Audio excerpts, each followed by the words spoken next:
ya mwezi wa Disemba, na nashukuru Mungu kwa sababu tulikuwa mahali hapa asubuhi ya leo na tuliweza kubarikiwa pia kupitia kwa neno la baraka, na najua wengi nilikuwa ni neno lao. Praise the Lord, because there are things, kuna mambo ambayo tungependa Bwana akaweza kuyageuza katika maisha yetu. Praise the Lord. Kuna mambo kila mmoja anajua lile jambo ambalo angependa Bwana aweze kuligeuza katika maisha yake likaweze kuondoka, na nafasi hiyo Mungu akaweze kuweka tunda lake. Amen. Kwa sababu Mungu anapoondoa pia anajua hiyo nafasi isiwachwe hivyo. Hiyo nafasi anaweka kile kitu ambacho kinastahili kuwa mahali pale. Praise the Lord. Hallelujah. Kama ni kukaidi neno la Bwana, analeta obedience. Praise the Lord. Instead of kukaidi, analeta kama ni mahali maisha yako kuna mahali alikuwa yamerudi nyuma, yamekufa, analeta uzima. Praise the Lord. Hiyo ndio kazi ya Roho wa Bwana. Amen. Mchana wa leo ningependa tuweze kuangalia maandiko katika kitabu cha Isaya mlango wa 11. Isaya mlango wa 11 mstari wa kwanza hadi mstari wa 10. Kitabu cha Isaya mlango wa 11 mstari wa 10, mstari wa kwanza hadi mstari wa 10. Tunasoma kitabu cha Isaya 11 mstari wa kwanza hadi wa 10. Unanena hivi: chipukizi litatokea kutoka shina la Yese, kutoka mizizi yake tawi litazaa tunda. Roho wa Bwana atakaa juu yake, roho wa hekima na wa ufahamu, roho wa shauri na wa uweza, roho wa maarifa na wa kumcha Bwana. Naye atafurahia kumcha Bwana. Hata hukumu kwa yale ayaonayo kwa macho yake, wala kuamua kwa yale ayasikiayo kwa masikio yake. Bali kwa uadilifu atahukumu wahitaji, kwa haki ataamua wanyenyekevu wa dunia. Ataipiga dunia kwa fimbo ya kinywa chake, kwa pumzi ya mdomo yake atawaua waovu. Haki itakuwa mkanda wake, na uaminifu utakuwa mshipi kiunoni mwake. Mbwa mwitu ataishi pamoja na mwana kondoo, naye chui atalala pamoja na mbuzi. Ndama, mwana simba na ng'ombe wa mwaka mmoja watakaa pamoja, naye mtoto mdogo atawaongoza. Ng'ombe na dubu watalisha pamoja, watoto wao watalala pamoja, na simba atakula majani makavu kama maksai. Mtoto mchanga atacheza karibu na shimo la nyoka, naye mtoto mdogo ataweka mkono wake kwenye kiota cha fira.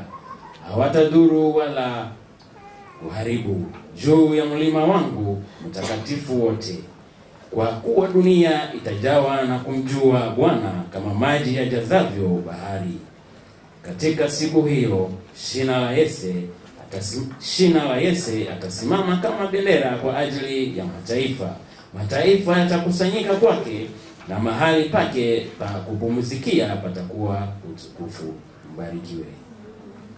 Amen. Atuombe. Baba, tunakuabudu, tunakushukuru, tukisema ni asante ni kwa sababu ya neno lako. Tazama Bwana, imekupendeza Bwana tukaweza kusikia wasia kutoka kwa kitabu cha Isaya mlango wa 11 mstari wa kwanza hadi mstari wa 10. Naomba Bwana ukaweze kutuelekeza, Baba ukaweze kuwa pamoja nasi, ukaweze kutufunza, ukaweze kutufundisha Baba, ili ukaweze kuwa neno la baraka katika maisha yetu. Katika jina la Yesu Kristo tumeomba, pia tumeweza kuamini. Amen. And when I pray, I need total concentration. Please, kindly. Praise the Lord. Ni wewe ninaombea. It is you. Kwa hivyo wakati nakuombea na wewe uko kwa shughuli zingine, then we are not connected. Praise the Lord. Wacha nikuombee tukiwa connected. Hallelujah. Ni wewe ninaombea hili neno likaweze kuwa na baraka kwako. Because siko kwa sababu ya mshahara. Niko ili uweze kubarikiwa. Praise the Lord. Hili neno likaweze kuleta mabadiliko katika maisha yako. Praise the Lord. Ni kwa sababu Bwana anatujua, anatufahamu. Amen. Na anajua yale ambayo tunapitia. Anajua ni kipi kilicho chema kwetu. What is good for us now. Today. Now. Amen. And he also knows what is good for us tomorrow. Praise the Lord. Kwa hivyo wacha tuwe na imani na madhabahu, wacha tuwe na imani na neno la Bwana. Praise the Lord. Let's have faith in the word of God. Hallelujah. Otherwise isiwe ni gazeti. This is not a newspaper. Hallelujah. Gazeti kesho itaandikwa jambo lingine. Gazeti ya leo iko na headline tofauti na ya jana. Ya kesho itakuwa na another different what? Headline. But the word of God today, tomorrow, yesterday remains the same. Praise the Lord. That is the difference. Hiyo ndio tofauti ya neno la Bwana na hayo maneno mengine yote. Praise the Lord. Kwa hivyo when we get an opportunity, unapopata nafasi ya kusikiza neno la Bwana, wacha tu embrace. Ku-embrace ni kukaa tayari kupokea. Patia space. Patia space. Amen. Tukienda uwanjani tulikuwa tunaambiwa get free space ndio upate nafasi nzuri ya kuweza ku-exercise. Hallelujah. Still in church, we need free space in your hearts. Katika mioyo yetu na mawazo yetu tupate free space ili hili neno likaweze. Hallelujah. Sisi mwenyewe inafika mahali na kuambia delete. Paka delete hizo ndio ingine iweze unapunguza uchafu huo wote ndio nini ndio na ingine mpya iingie. Hallelujah. Let's appreciate the Lord. Basi litatoka chipukizi katika shina la Yese, na tawi litakalo lotoka katika mizizi yake litazaa matunda. Praise the Lord. Bwana Yesu apewe sifa. Wakati mwingine maisha yanatufikisha mahali ambapo tumaini linaonekana kama mmea uliokauka jangwani. Praise the Lord. Maisha yanakusukuma sometimes mpaka unaonekana tumaini katika maisha yako inadidimia, inaonekana kama mmea uliokauka mahali jangwani. Praise the Lord. Kwa sababu ya vile maisha yamekusukuma. Praise the Lord. Bwana Yesu apewe sifa. Nayo ile kitabu ama neno hili ambalo tunalisoma siku ya leo linaongea kuhusu nchi ya Israeli, ambao wakati huo ambao Isaya anaandika hili neno, nchi ya Israeli ilikuwa imefika mahali ambapo inakaa ni kama haina kesho tena. Mmea ulio jangwani umekauka, unakuwa ni mmea ambao hauna tumaini tena. Praise the Lord. Ukiangalia juu hakuna dalili ya mvua ya kuvua huo mmea. Praise the Lord. Na Israeli baada ya utawala wa Daudi,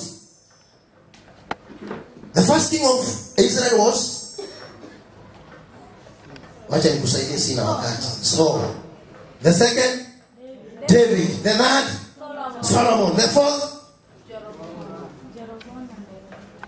sasa hapo ikaenda wapi? Apart. Praise the Lord. Kwa hivyo Isaiah akija amekuta nchi ambayo iko apart, nchi ambayo imetawanyika. Si unasikia wengine wanasema Jeroboam, mwingine anasema Rehoboam. Kwa hivyo nchi ikagawanyika ikawa nchi mbili. Praise the Lord. Na huu mgawanyiko umekuja, umeletwa na nini? Umeletwa na utakatifu umekosekana. Sasa kumeingia mambo mengine. Vile Daudi na Suleimani walivyokuwa, sasa sivyo tena. Instead kumekuwa na mambo ambayo yamefanya watoto wa baba mmoja wameanza kupigana. Bwana Yesu apewe sifa. Na hivyo nchi ya Israeli haiko tena. Tuko na Juda na tuko na Israeli. The northern kingdom and the southern kingdom. Bwana Yesu apewe sifa. Na sasa pia maadui wakawa na maadui sasa. Ambapo tunajua unyakati za Daudi. Kuna wakati Daudi alikuwa kazi yake ni kupigana na maadui. Praise the Lord. Lakini wakati mtoto wake Suleimani alipoingia, mnakumbuka mahali alisema sasa even maadui zangu wote sasa nisha.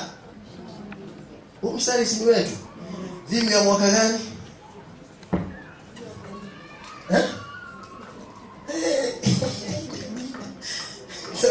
Naona kama siku haijiza.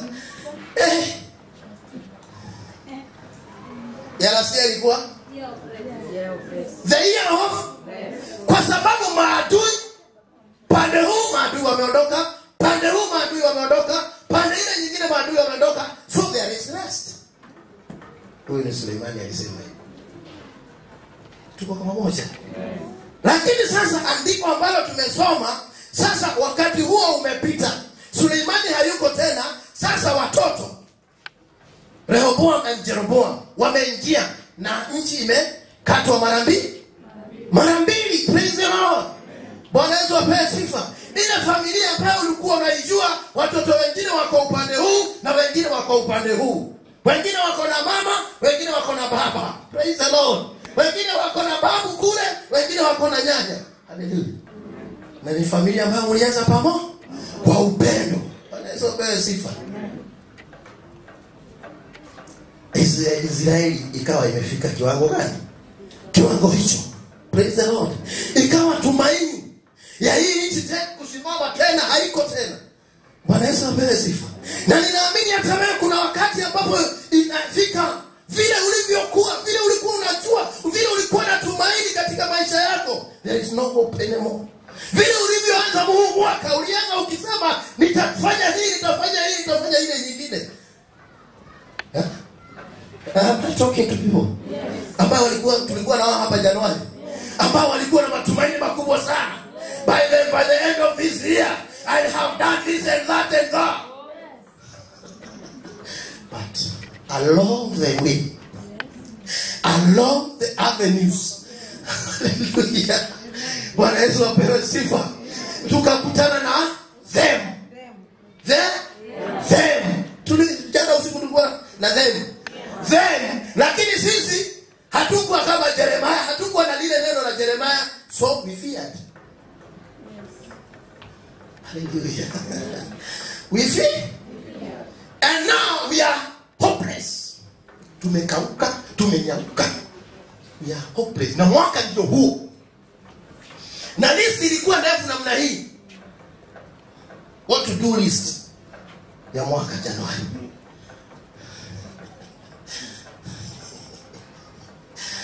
Mwaka huu ukienda kuandika, fikiria sana.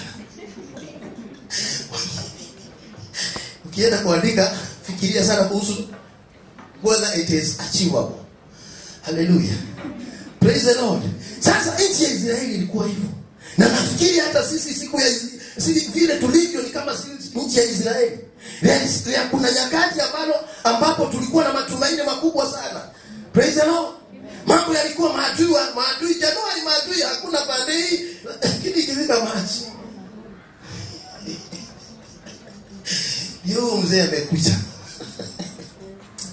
Hallelujah. Januari tulikuwa na matumaini sana. Amen. Bwana Yesu apewe sifa. Tulikuwa na matumaini makubwa sana hata kwa huyo mzee. Alikuwa sawa sana. Na afya ilikuwa nzuri sana. But come March, hata haikuenda sana. Maadui ndio hao, the devil. Praise the Lord. Ile list yote unaanza kuiweka kando. Praise the Lord. Matumaini yanakosekana. Praise the Lord. Unanyauka. unakauka, unakaukiwa. Amen. Praise the Lord. But now comes Isaiah chapter 11 verse 1. Amen. Ati maisha yako yamekaa kama mti uliokatwa. Lakini thank God we have. Niko nataka kuangalia nini? Haiko ni next year. Oh. Niko nataka kuangalia our theme of the year. Rooted, grounded, and reconciled in Christ. Kwanza underline rooted.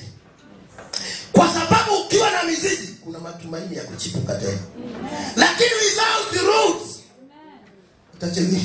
itachipuka ni na roots ndio inanyonya.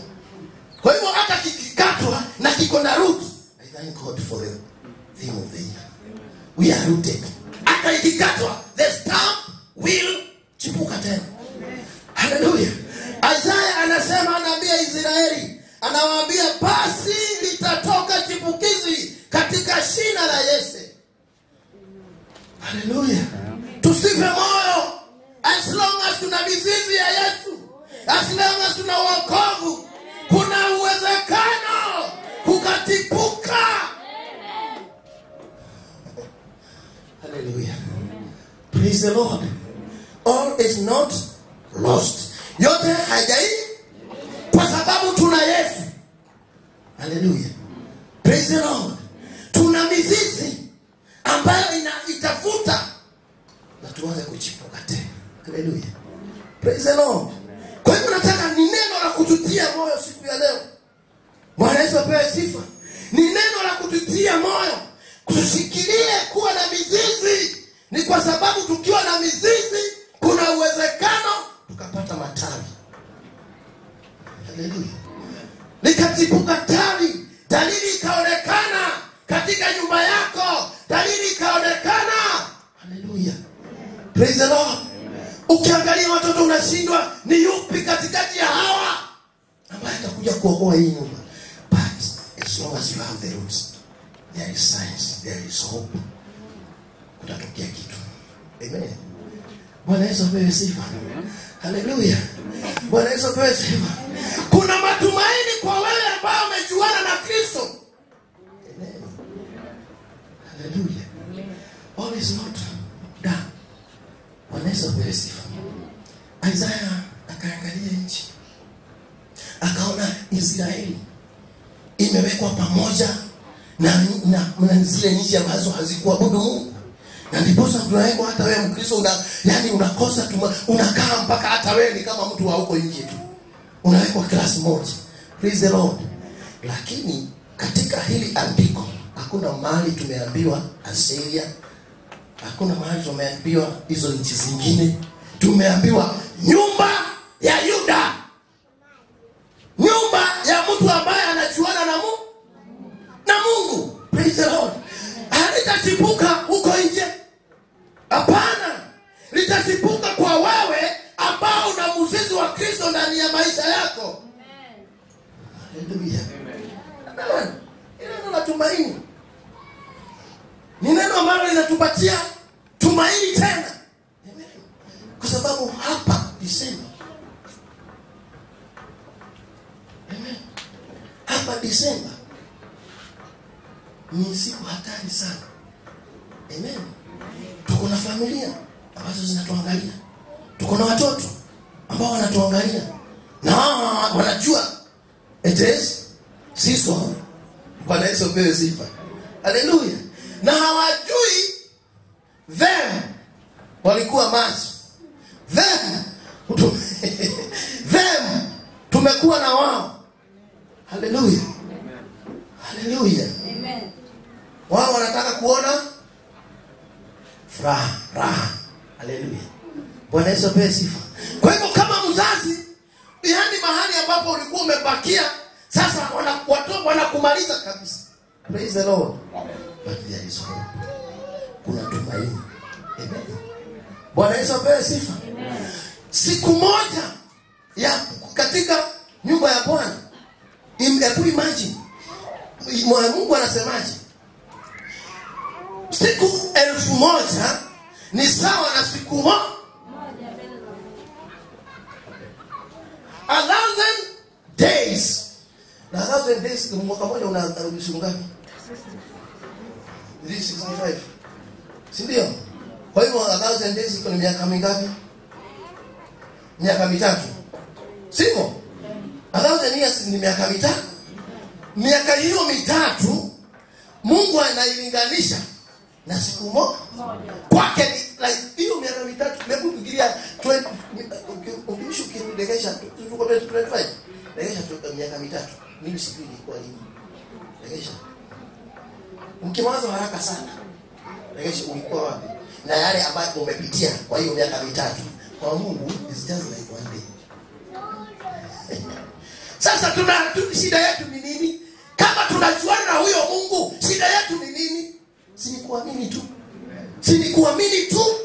Si ni kuamini hili neno. Tuseme hili neno la Isaya ni letu. Praise the Lord. Anasemaje?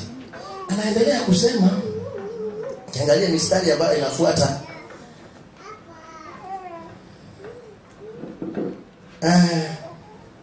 Na furaha yake itakuwa katika kumcha Bwana, wala hata hukumu kwa kuyafuata ayonayo kwa macho yake.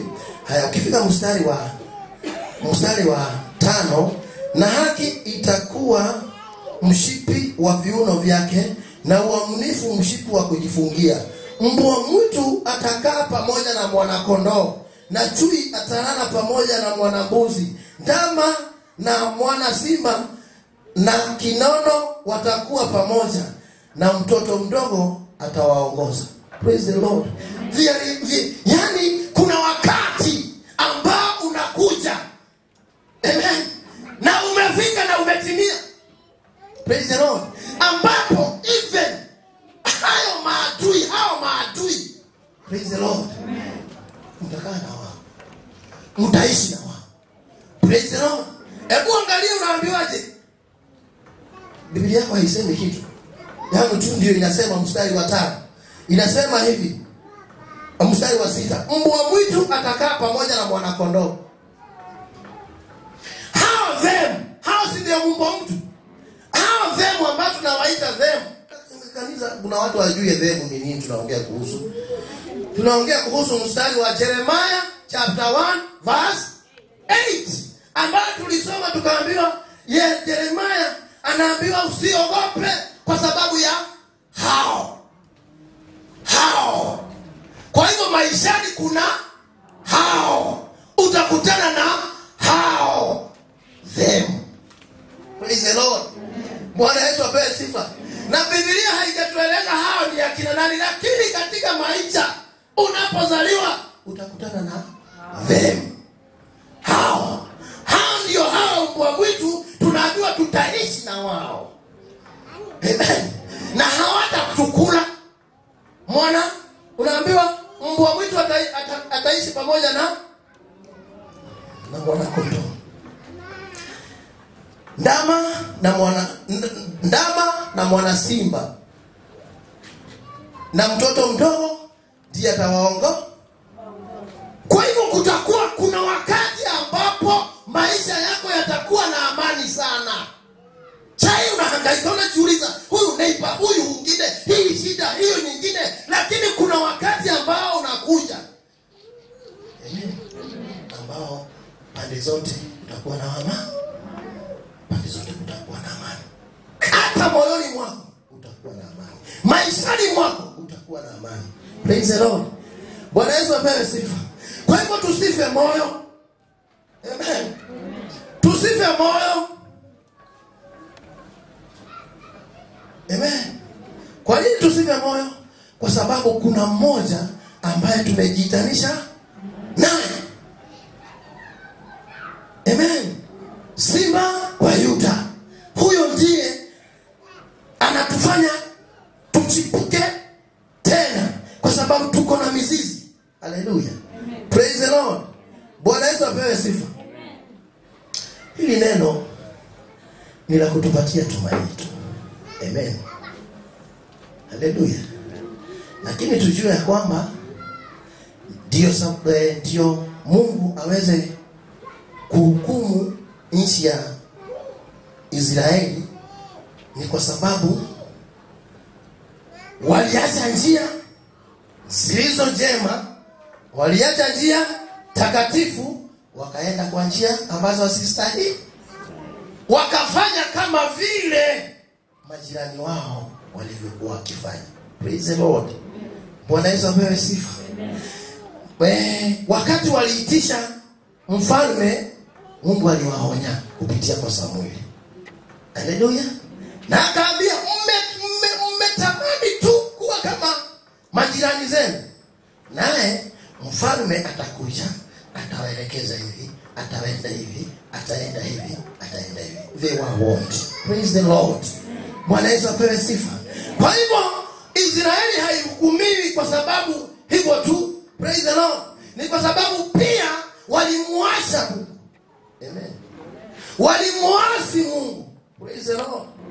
Bwana Yesu apewe sifa. Hawakushika neno lake. Amen.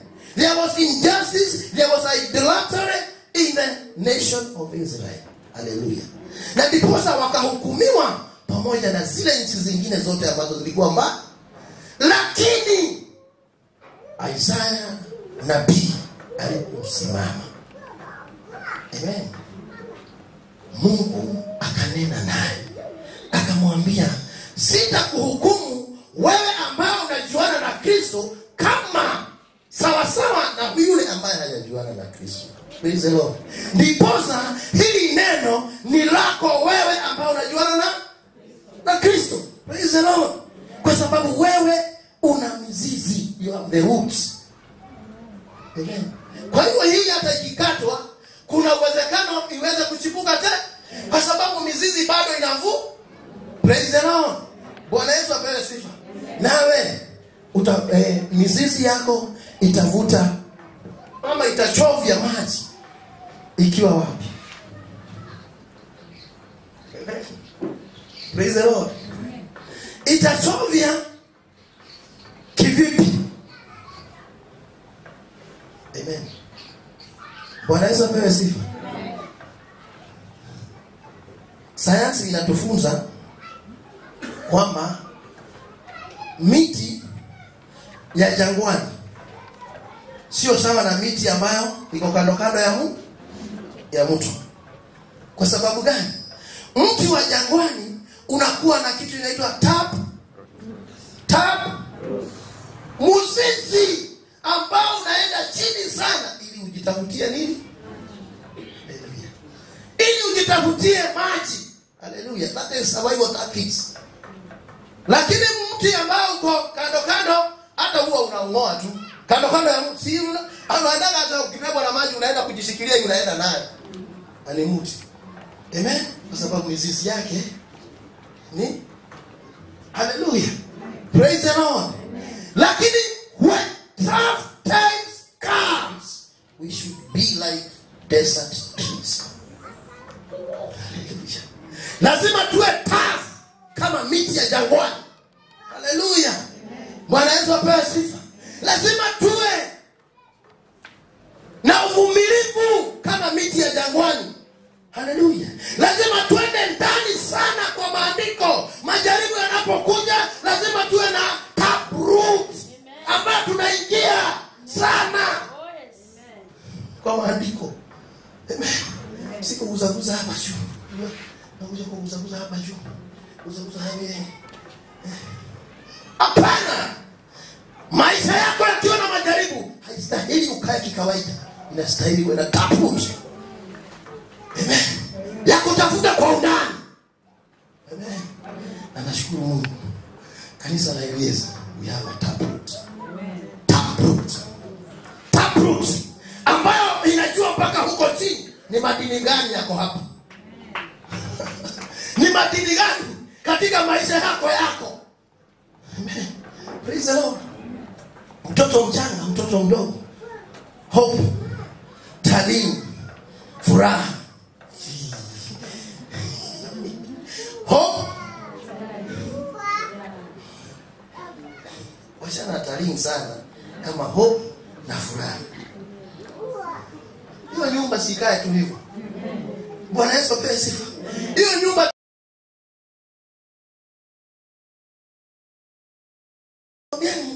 mlichunguza sana. Hope, Talim, furaha. Haleluya. Nyumba iwe na matumaini. Na ikiwa na matumaini, if you have hope today in this one, you have what? Furaha ni nini?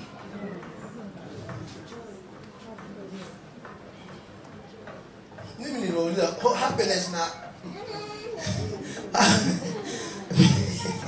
mwingine akaja wiki akaniambia kuna excitement. Basi kuna taya tatu. Hope, kuna happy, joy na excitement.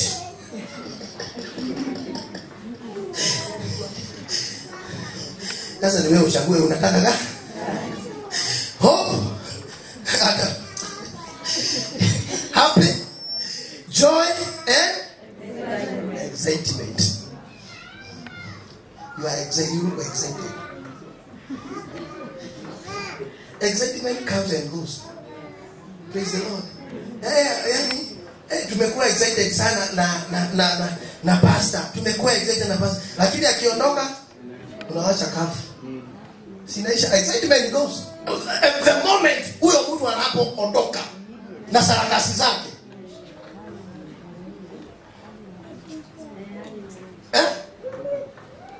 Excitement comes and goes. Upward is the time. Hallelujah. Hata mnani happy kidogo. Happy kidogo. Lakini joy. Yani mahesabu yani mambo haya yote ambayo tuna hope, grace, nini zote is equals to.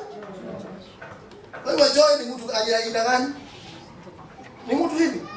Ni kimutu kiko na kila kitu. Kimemeza kila kitu. Kimemeza tumaini iko ndani. Uaminifu, faith iko ndani. Neema iko ndani. Mercy ziko ndani. Hiyo kimutu yani kina kana furaha. Kwa hivyo if you want to have joy in life, wacha hizi zote usiongeze pamoja, upike nyungu moja inaitwa joy. Praise the Lord. Kwa hivyo leo tumefuzwa one ingredient ambayo inahusika katika nyumba ya joy. Hallelujah. Katika nyungu ambayo iko na joy lazima kuwe na hope. Na hizo ingredients zingine zote na ipikwe vizuri. Amen. Kwa hivyo there is hope. Kuna amani ambayo inakuja. Kuna wakati ambapo haki itakuwa katika maishani mwetu. Praise the Lord. Si wakati wa kufa moyo. Ni wakati wa kuishi tena. Ni wakati wa kuwa na tumaini katika siku ambazo zimebaki za mwaka huu. Praise the Lord. Na Mungu aweze kuwabariki.